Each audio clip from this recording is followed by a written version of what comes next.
want me to get like one piece of bone because we're gonna, you guys are gonna go in your workbook. There's a part for field notes, so you guys are gonna write a little.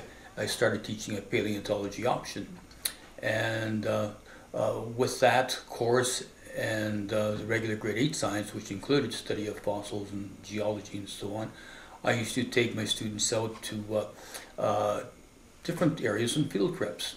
Was really the discovery of the Pipestone Creek bonebed by Al Lacusta in the 1970s that got things going.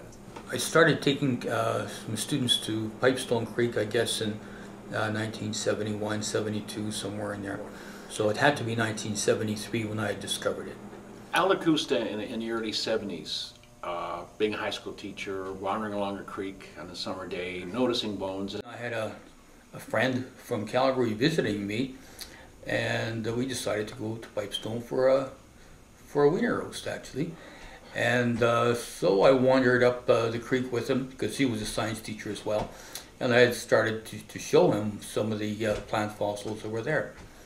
And after we got to the limit of where I'd normally taken the kids, we decided to go further upstream. And we did, and we found a few little rib fragments. And so I started looking up a bit of a cliff. It was about 10 or 15 meters up that I saw a few little, what looked like a seam.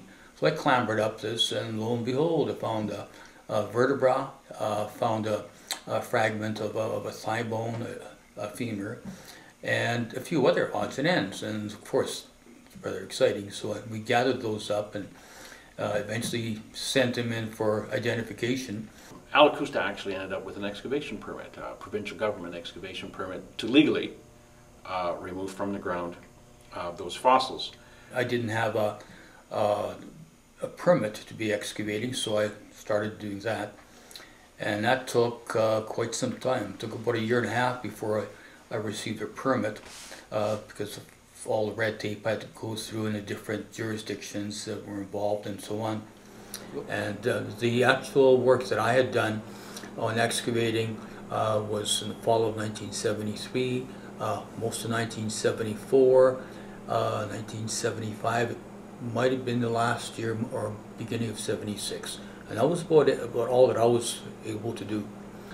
So I had a backpack that it carried tons and tons of rock and bone back to my car when I was, as I said, 20-30 minutes away, and to get upstream or down was over the stream bed, which had huge rock in it. There were no trails as such there.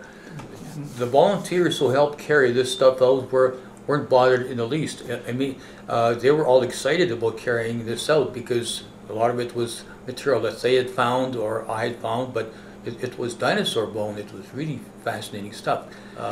My wife used to come out with me quite frequently, and my son, and they were used to this.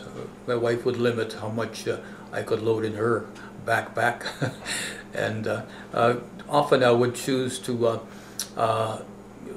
do or stop excavation for the day based on how much was in my backpack.